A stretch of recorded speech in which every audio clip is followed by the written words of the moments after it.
Holy, holy, holy ground. We are standing on holy ground. Love and light and joy abound, 'cause we are standing on holy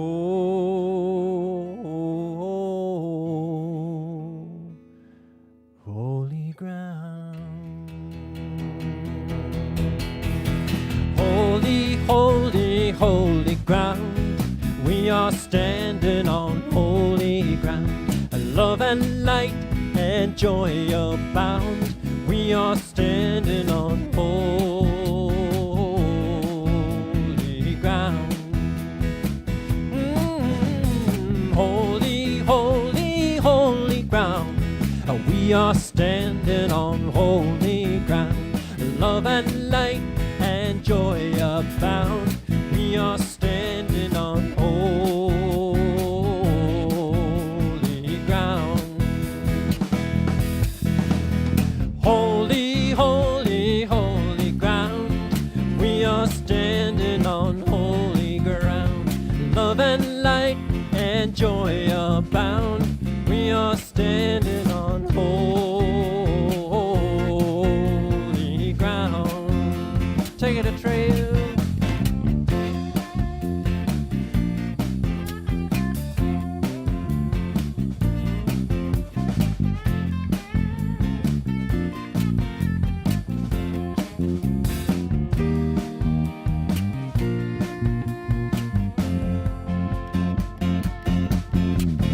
Holy, holy, holy ground.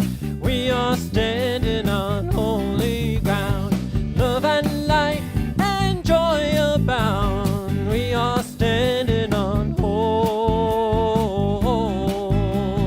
ground. Oh yes, we are, and it's holy ground.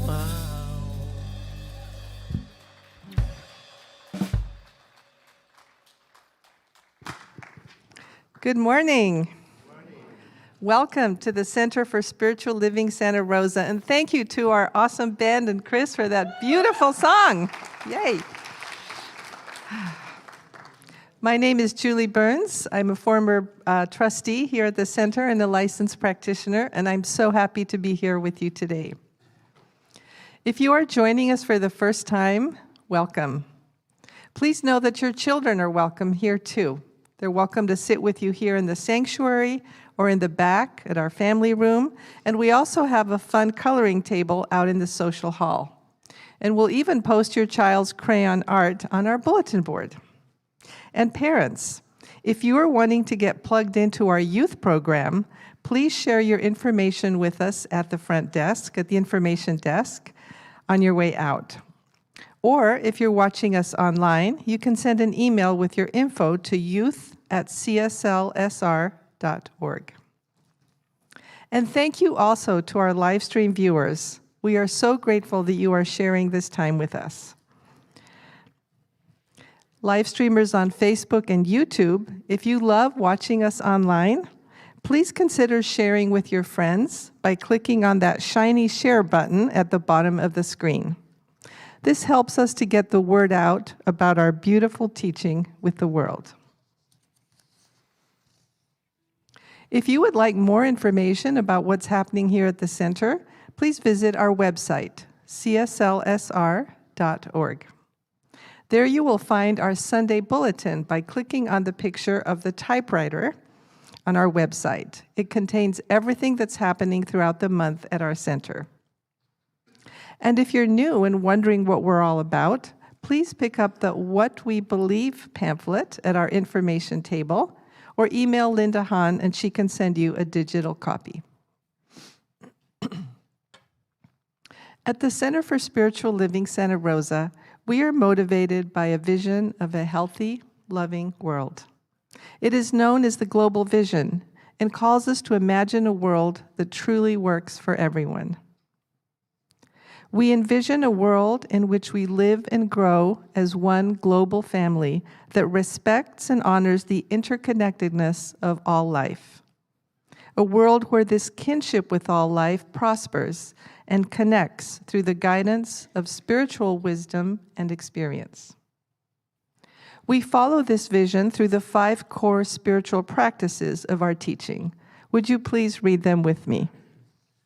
Spiritual study, affirmative prayer, meditation, selfless service, spiritual circulation. Thank you. And now I'd like to invite Dr. Edward up for our flower dedication. Thank you, Julie. Hello, good morning. At the Center for Spiritual Living, we use flowers to send messages of love and appreciation to each other in the community. And today's flower bouquets are very dear to us.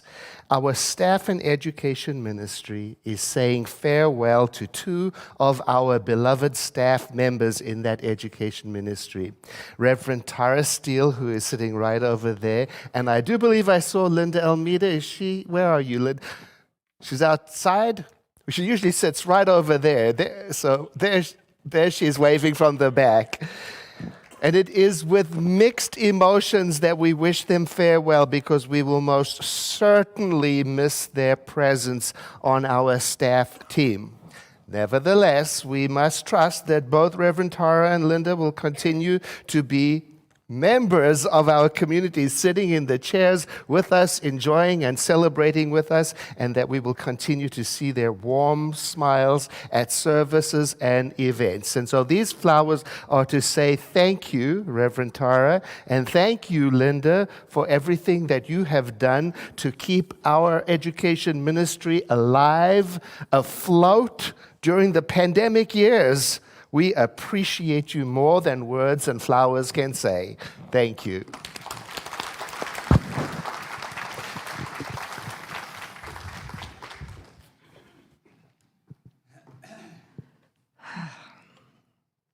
I know that somewhere between the music, meditation, prayer, practices, and Dr. Edwards' message today is exactly what you need to experience for the next step of your spiritual unfoldment. You are welcome here. And now please enjoy some music before our short time of silent contemplation.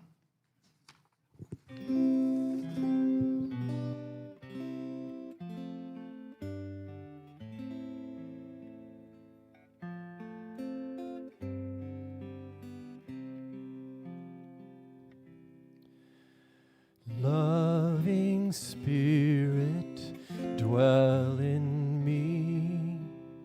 This is my divinity.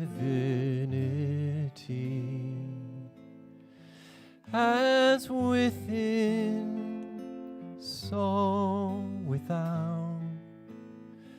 All I need is here and now. Where there's error, let me love. May I have no fear. All the power, all the glory, I surrender. Let it be. Loving Spirit, dwell in me, now and evermore. Loving Spirit, dwell in me. This is my divinity. As within, so without. All I need is here and now. Where there's error, let me love. May I have no fear. All the power, All the glory I surrender, let it be. Loving Spirit, dwell in me, now and evermore.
It is that one source, that one power, that one initial causation, that one primary move, that divine, that spirit that lives in us as us. And yes, it is holy. And as I speak this, I recognize that that is true for all of us here. For we are a demonstration of this causation, a reflection of that light, a reflection of that love, that joy, that peace that we get to walk and express and have abundant for all in our presence. And so I speak my word today of a time of opening, of allowing, of broadening, of accepting, of receiving, of surrender. I give thanks for these words, for our communion, and I let this word be, and so it is. Good morning. My name is Lawrence Edwards, and I'm a licensed practitioner here at the center. And please join me in repeating this week's affirmation. I see spirit in everyone I meet. Thank you. So there's a chorus in here I hope you'll sing along to.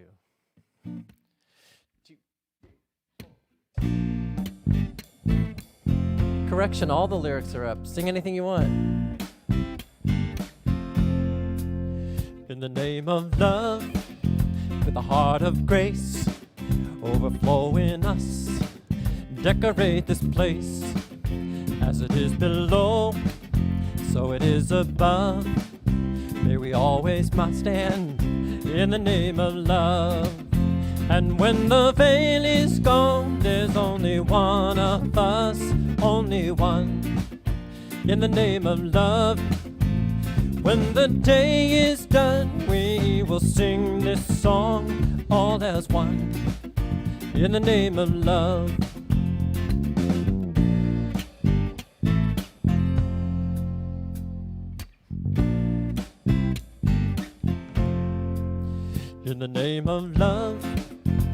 we always be, seeking out the best till we all are free, living in a world we've been dreaming of, where we stand as one in the name of love.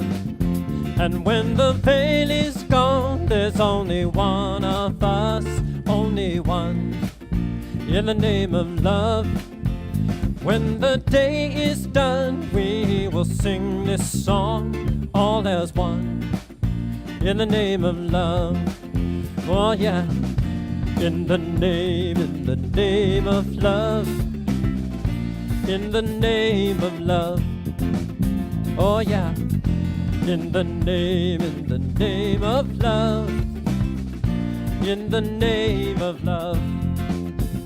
When the veil is gone, there's only one of us, only one in the name of love. When the day is done, we will sing this song, all as one in the name of love.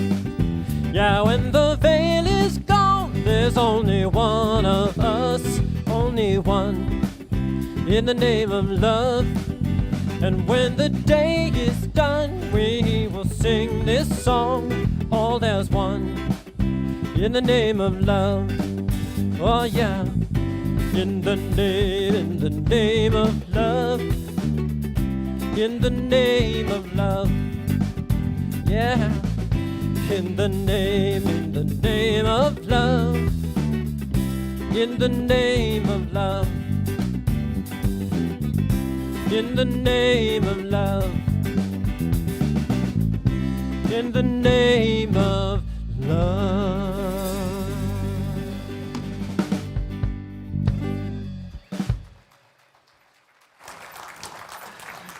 Thank you very much, wonderful band, for that inspiration. Let's give them some more appreciation. Thank you. Good morning to you. This month, our theme, our focus for the whole month is community, which is why today, after this 9 a.m. service, right here in the sanctuary, we're going to have some Christmas or holiday sing-alongs. We'll have lyrics on the screen with, indication what to sing. And it's going to be a whole lot of fun. So stay afterwards, because there'll also be cookies. And if you have young people with you, and everybody is welcome to participate in creating ornaments that we can use to decorate the tree outside. So stay after service. And then on Wednesday, the 21st of December, it's solstice. And so we're going to have a solstice celebration at 7 p.m. right here in the social hall. So come along and be pagan with us. I want to begin today by acknowledging Reverend Ruth Barnhart's beautiful message from last week. Yes. If you missed it, you can watch it on our YouTube channel. Just go to our website, cslsr.org, look under media, and there you can see a whole library of videos. And you watch her beautiful message in which she reminded us that we are not here in this life to get stuff or to even get what we want, but that we are here to open our hearts and to recognize what is present and alive in us. And then to also realize, and here's the community part, that what is present and alive in us is also present and alive in others, whether they know it or not, whether we know it or not. Sometimes we lose track of it. Story time. A speaker started off her presentation by holding up a $100 bill, and she said, "Who would like this?" And hands went up right away, and she said, "All right, I am going to give this $100 bill to somebody, but first let me do this." And she crumpled it up viciously into a little ball. And she said, "Who still wants this?" And hands went up right away. And she said, "All right, but first, let me do this." And she threw the crumpled $100 bill on the floor, and she trumped it, and she squished it down and drove her heel into it. And she picked it up, and she said, "Who wants this?" And still the hands went up. And she said, "You see, no matter what I did to the money, you still wanted it because it did not decrease in value."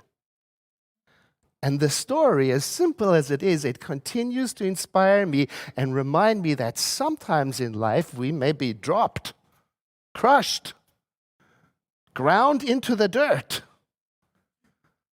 And we are walking each other back home to the realization that what remains in us remains the same as it was in the beginning, is now, and ever shall be. We are walking each other back to the realization that despite what happens in life to us, that there remains that something in us. We're traveling back home to that realization. We have a shared heritage, all of us, in that we are made from the very same stuff that all of creation is made of. And the spiritual journey is the journey of returning home to the awareness of that stuff that we share in common. Now, the interesting thing is that though we are made of the exact same stuff, we each bring something that is unique to life. We are different at the same time. That's why I love that our focus this month is on community, because it's in community, especially spiritual community, that we can explore our uniqueness and explore what we bring to life. Community is it's the place where we play out our life on a larger way. I mean, it's in community where the real juicy, lovely stuff comes alive. That's where our connections are. That's where we can collaborate. That's where we can celebrate our wins and also our losses. That's where we can be there for each other in our joys and in our triumphs and also in our disappointments. Togetherness is wonderful. Still, as a friend once said to me, my life would be great if it weren't for other people. Now, she was joking. She was being playful, but she went on to say, for her, she's learning to pay attention to the qualities in other people that inspire her to be a better person in the world. And you need community for that. You can't do that in isolation. So she told me she's made a kind of game, a habit of trying to guess what other people value, what's important to them, by watching them, watching how they show up in the world. And she told me she's even started asking people if what she guesses about them is correct. For example, she may say to somebody, it seems to me that sharing is very important to you. Is that correct? Or she might say, I'm guessing that loyalty is a very strong value for you. Am I right? And she says for many people, when she asks, they brighten up. It's as if they didn't realize until she asked that somebody was seeing them for who they are. Somebody was recognizing that their in $100 bill was still valuable and appreciated. Yes, we're made of the same stuff, and we do bring something unique to life, something that is important to us. And sometimes that something can get trampled on, messed up, and forgotten. And spiritual living is about coming back to what is important and making a priority out of it. Like the women of Iran are doing right now, who are on a brave, and dangerous journey back to freedom and dignity and respect.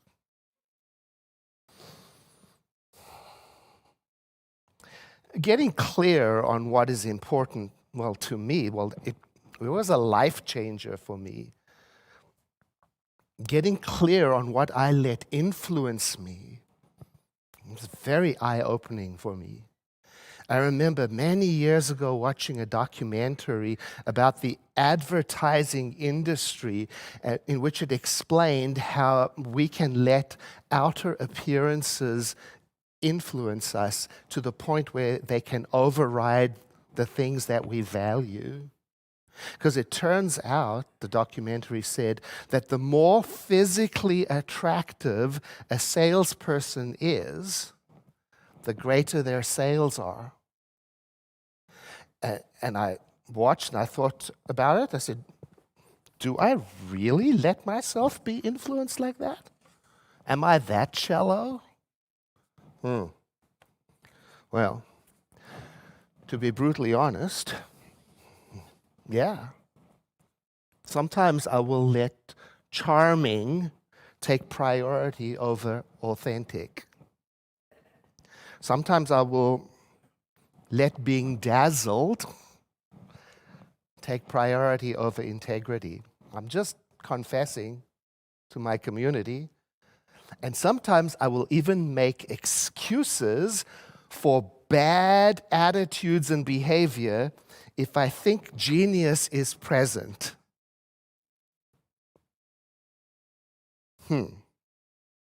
One of my greatest disappointments in life was that moment when I realized a mentor that I respected for her genius had no regard for me. And I had for years made excuses for her treatment of me. I would tell myself it's worth it because of the genius insights I'm getting out of it.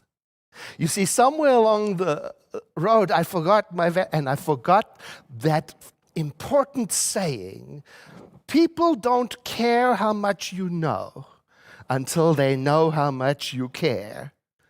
I forgot what I care about. The same is true for religious ideologies. People will eventually abandon a religious ideology. The ideology may survive, but the people will abandon it if it has no regard for decency, kindness, compassion, no matter what it promises. The Roman emperor and philosopher Marcus Aurelius, he said, and this is nearly 2,000 years ago, he said that we should never value something if it makes us break our word or lose our self-respect. So today I'm asking myself the question, and I invite you to consider it yourself. What do you care about? What is a priority for you in your life? I'm thinking about the values of our center. Every other month we read them: spiritual living, integrity, love, compassion. I care about these, but are they a priority for me? I want them in my life, but do I let them be the driving force in my choices? Again, to be painfully honest, sometimes I put them aside, put them on the back burner when I think something is more important, more advantageous. For example, if I'm not careful, I can let approval, popularity, acceptance, cleverness, being right, greed, selfishness, I can let it take priority. It creeps up. So I have to often ask myself a question that one of my close friends often asks me in such a situation. Edward, how's that working for you? and I'll add, Edward, how's this selfishness working in your relationships? How's this selfishness working in your community? Or I could get really big and say, hey, Edward, this greed, how is that creating a world that works for everyone? Ew. Now, in addition to the values of our spiritual center, spiritual living, integrity, love, and compassion, I also have personal values, as I'm sure you do. I value kindness, and I value honesty. And to be brutally honest, they're not always a priority for me. Another documentary I once watched, a long time ago, it described how businesses in the United States lose huge amounts of revenue as a result of employees taking little things home with them. You know, here and there, things that might seem insignificant, a paper clip, a paper cup, some sweetened loaves, this and that. And while I was shocked and indignant about what I was watching, I had to admit, I've done it. I've taken a pen home that wasn't mine to take. Whew. When I watched that, I had a realization that I was of two minds, divided against itself. I valued honesty and integrity, while at the same time, I had habits that sabotaged my values. Whew. It took my breath away. And from that moment, I remember it, from that moment, I made a practice of checking myself. If I say I value honesty, do I show up honestly? Ugh. And when I started looking, it turned out that when I said I valued honesty, I meant in other people.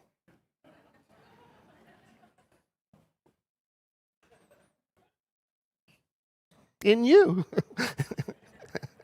I had to shift. Let me see if it's possible for me to be the kind of honest person I want the world to be populated with. Like the poet Lord Byron wrote, all who joy would win must share it. That's helped me tremendously in my relationships and in my community. You know, it's made me more patient and humbler. Because now I get why it's so difficult to be upstanding and decent and on point all the time. On this journey home together, we're all going in the same direction, so be patient. And it's also helped me remember that the qualities that I want to show, to demonstrate in life, are not caused by other people or other situations. If anything, they must be discovered by each person and then expressed in their own unique way. It's been quite freeing for me to realize that no one can make me loyal. No one can make me kind. No one can make me act with integrity. When I started paying attention to that, I had a surprise outcome. Paying attention to my values and making a priority of them, the surprise realization was that personality can change. I changed. Many years ago, I took one of those personality profile tests. You know, there's so many of them. I took this one, and it shows what your aptitudes and preferences and strengths are. And it turned out that I was very much into order and determination and making right decisions quickly and being in charge, and some might say being controlling. Why are you not laughing? And then I discovered the center and our teaching of oneness, and I started thinking not only about me, what's important to me, but also, what do I bring to my relationships? What do I bring to my community? What am I bringing to my world? And then years later, I took the same personality profile test again. And there was this big change, a shift in the results. Now it showed that I was interested in these things like collaboration and sharing of information and mutuality and intuition. And I asked, how is that possible? What's wrong with the test? But when I thought it through, I could remember when the shift started with that question, what is alive in me? And have I turned it into a priority? And when I did, it was like planting a seed that grew and grew from within without me even noticing the changes that it was making. What is important to you? And is it a priority? Maybe you already know. Or maybe you would like to freshen it up and get clearer. You know, there are some ways of doing that. And one way that I think is a lot of fun is to take a look at the people in your life and ask yourself, what do they value? Look at the people who inspire you and help you to remember the value of that inner $100 bill. Think of them. And then get a pad of paper and write down the names of the people, they may be living or already passed on, who inspire you, that you have great respect for. And then, next to each name, write down 3 or 4 of the qualities, the characteristics in that person, in each of them, that you admire. Make them one-worders if you can, you know, like loving, wise, brave, courageous, real, whatever it is, until you are finished, made the list for each person. Step 2, get a new page and transfer all the qualities that you wrote down for all those people, but transfer them in order of frequency of mention. In other words, look at the list, and if kindness shows up 10 times, put it at the top. And put all the qualities on the list eventually. And when you're done, you now have a list of qualities ranked in order for you to contemplate. And if you've got 10 qualities of the list, it'll take you 10 days to go through it. And if you've got 20 qualities on the list, it'll take you 20 days to go through it. And here's one way you might practice. Let's say the most prominent quality on that list is kindness, for example. On day 1, sit down somewhere where you won't be disturbed. Turn off your smart devices and look at that first quality, kindness. And just think about it. Ask yourself, what does it mean?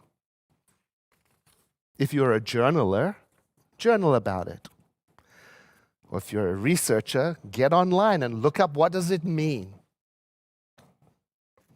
And then after a moment, imagine yourself being filled with it. Imagine yourself as a person who is guided by that quality. Then after a moment, let all processing stop and just sit. Just for a moment. Then after a moment, just say the words, I am kindness. Even if you don't yet identify with it. Even if you have a whole lot of it already.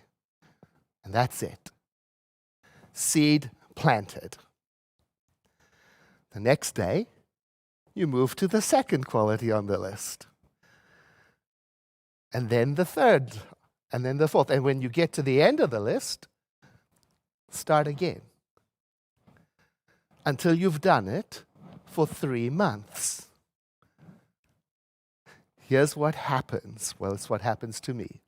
When I do this, I become so tuned into those qualities that I have respect for, that I admire, that I start to notice the places in my life, in my relationships, and in my community where I am not being them. And it becomes more and more difficult for me to ignore it.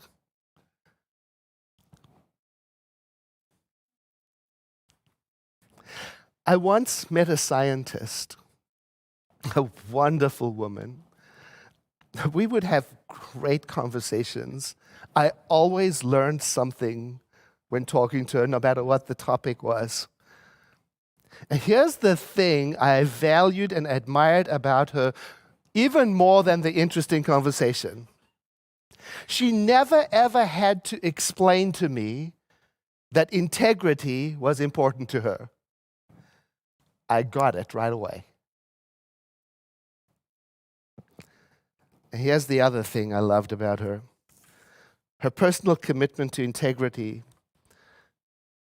is so strong that when I'm with her, it rubs off on me. Now, wait a minute. Didn't I just say a moment, nobody can make me be kind? Nobody can make me be this quality or that quality? Well, that's true. And what is also true, it seems that you and I, we influence each other by what is strong and alive in us. So when we get clear on that and make it a priority, then we radiate it as a light for everyone who is on the same journey home that we are. To be authentic and real, I am discovering I have to do more than talk about my values.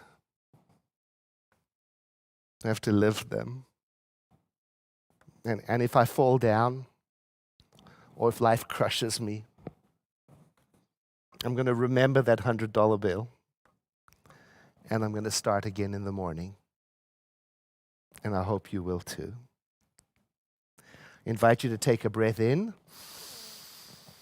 and to exhale into a moment of spiritual practice.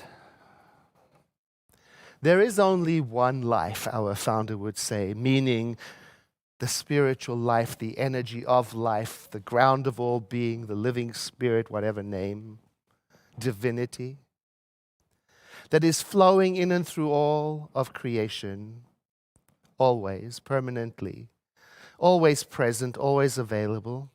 And today, through this prayer, I am becoming aware of it, as is each person in this room. And through my becoming aware of it, I'm identifying my relationship to it, in it, and my shared heritage through it. With everybody in the room, I'm remembering the same life that flows through me flows through all. This fills me with a sense of holiness and hopefulness and wholeness and courage, a sense of camaraderie and friendship.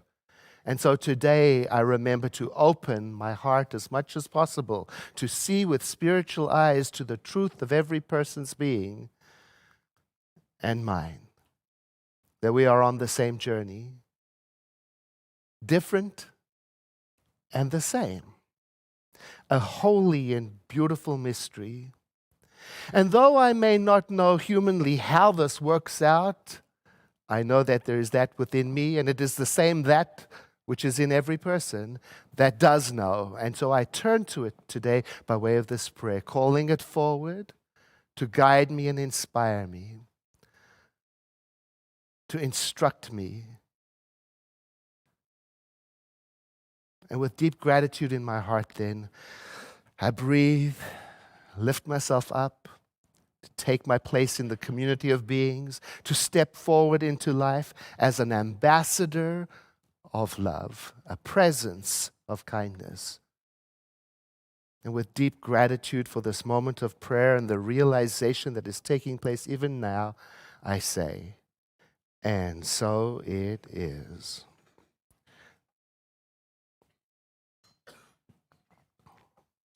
Invite you to take another deep breath with me and to sigh. I use breath to make a transition from one activity to the next.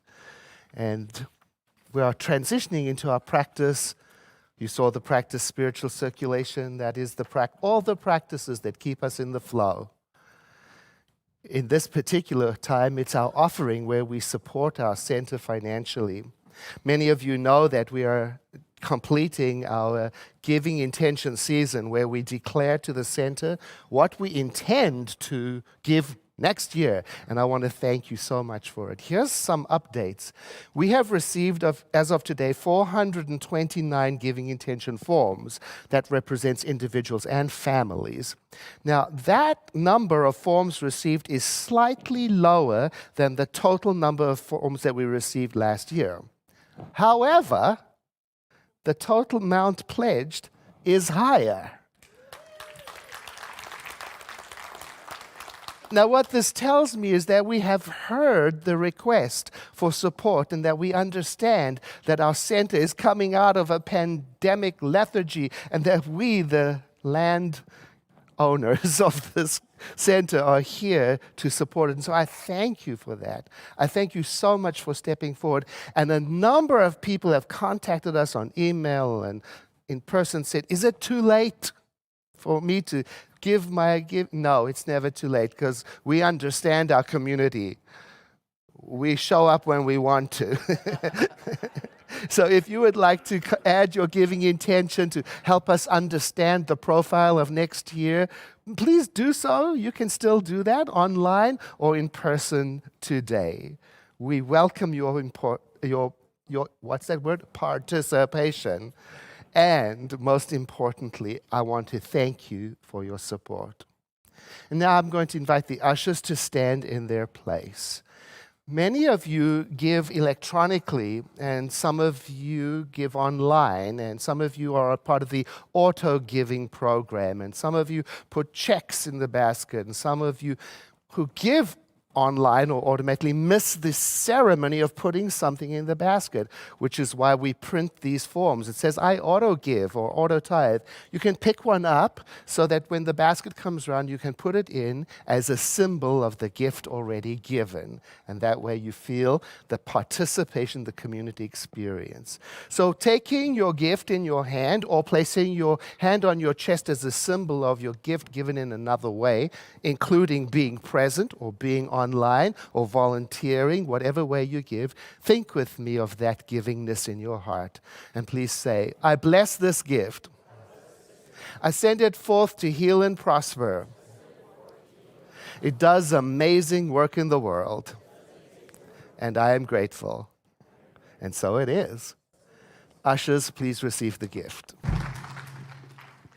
Thank you for that beautiful song. And let's give Edward some love for that beautiful message.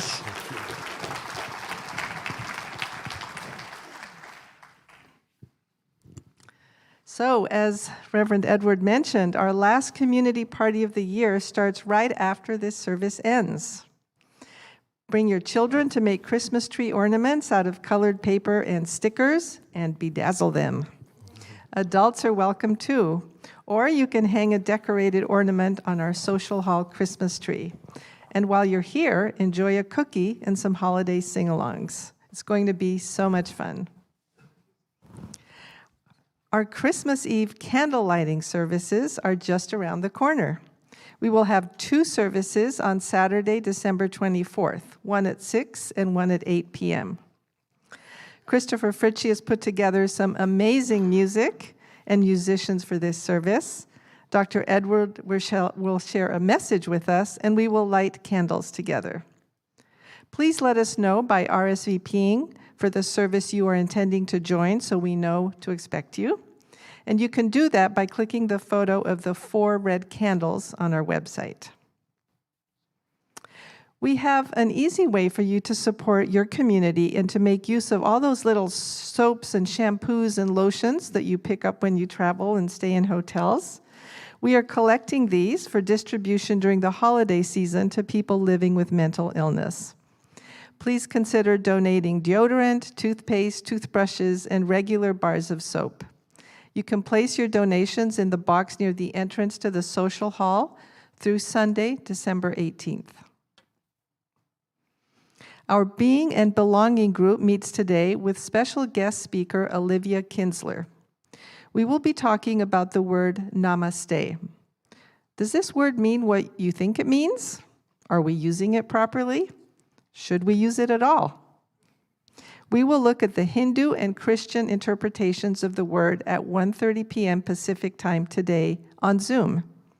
Click the photo of the rainbow-colored sand on our website to join us. And here's some more exciting news. Our movement's annual convention is starting right here in Santa Rosa on February 21st, 2023. Did you know that Dr. Edward is not only the senior minister of our center here in Santa Rosa, but also the spiritual leader of our entire movement? Yeah. He is completing his term as spiritual leader at the convention, and you're invited to attend his final message on Tuesday, February 21st. After February, he will continue to be our exclusive senior minister, and we look forward to that. If you would like to attend his presentation on Tuesday, February 21st, which will be from 9 to 10:30 a.m., there is no charge for that. We will announce free registration information for that soon. Now, suppose you would like to purchase a ticket for the entire hybrid convention with live sessions originating here in Santa Rosa, in Phoenix, and in Dallas. In that case, you can learn more and register by clicking on the photo of the heart on our website. Be sure to register soon, though, because the early bird pricing ends this Thursday, December 15th. There's more. Reverend Russ would love to see you at our Wednesday evening service this week. He will be talking about joy and how we can cultivate joy through diverse, inclusive community. And Christopher Fritchie will share his beautiful guitar playing with us to open the service. So join us at the social hall this Wednesday at 7 p.m. And now I'd like to invite practitioner Lawrence Edwards back up to share about some upcoming classes. Thank you so much for being here with us, and have a wonderful week. Thank you, Julie. On behalf of our education ministry, I would like to invite and inform you of our upcoming classes. Practitioner and resident Enneagram Master, Kathy Galvin, will be teaching the Enneagram, A Map to Wholeness, with 2 offerings for that class starting February 2nd and February the 4th. And our beloved Reverend Joyce Dufalo will be leading the class Visioning a Way of Life starting January the 17th. And Krista McAtee will be leading with support from Olivia Kinsler, Bonnie Gonzalez, and myself, a book study of the 4 Pivots by Dr. Sean Ginwright. The premise of the book is if there is to be any shift in society, it must begin with the individual. This book is the best platform I've read recently for engaging in how to practice in this society from a place of love, oneness, and responsibility. The book study will begin on January 7th. And there's more. I have the honor and the opportunity to lead the class Spiritual Principles and Practices starting January the 10th. This class will be live here at the center. Now, how many of you have a situation in your life that you would like to see differently? Okay, great. If you answered yes, whether you raise your hand or not, you are a candidate for my class. I look forward to seeing you there. Please go to the website, cslsr.org, under Classes and Workshops to get the full details of these classes. I'll be in the social hall immediately after service briefly, for I will be heading over to Wagner Hall for after-service prayer. Come over and join me. Thank you. Thank you. Thanks, Lawrence Edwards. And thank you for being here. If there is something incomplete in you, or if you cried yourself to sleep last night and you would like prayer, you heard Lawrence Edwards say he's heading over to the North Wing with some of the practitioners you see going out there now, where they will meet you and have tailor-made one-on-one after-service prayer. News. Starting in January, we're bringing after-service prayer into the sanctuary. So we're going to demystify prayer. You don't have to go somewhere else. You're going to be right here. We're going to do it along the sides of the sanctuary. So watch out for that. We'll announce it in January. You'll be able to get your prayer right away. Now, you have to make a decision today. You're going to get prayer, or you're going to sing along for carols, or are you going to decorate ornaments, or you're going to eat cookies. There's a whole lot going on here. You can mill about. You could do it all. So the carols will start in right after our closing song, and there are lyrics on the wall. It's quite a lot of fun. So thank you for being here. And if you want to decorate ornaments while you're singing, that's what the tables are at the back of the sanctuary. Just head on over there, and our assistants will guide you in bedazzling Christmas. All right. And solstice coming up in 2 weeks. Come and join me at 7 p.m.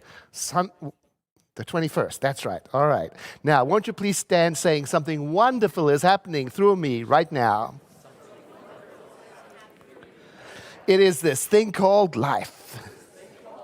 Life is in my mind, life is in my body, and life is in my affairs.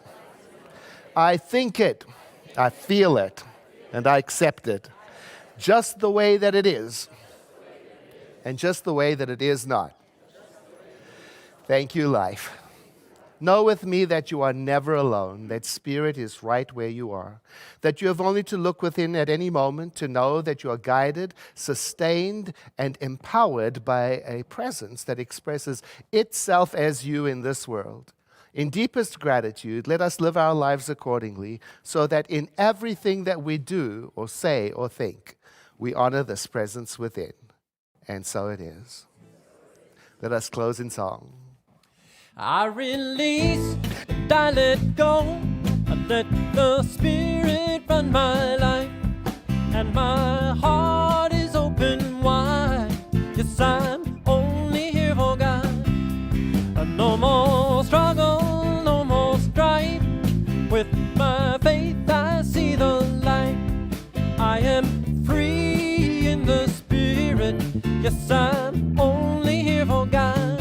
Yes, I release and I let go. I let the Spirit run my life, and my heart is open wide. Yes, I'm only here for God. Oh, no more struggle, no more strife. With my faith I see the light. I am free in the Spirit. Yes, I'm only here for God. Yes, I am free in the Spirit. Yes, I'm only here for God. I am free in the Spirit. Yes, I'm only here for God.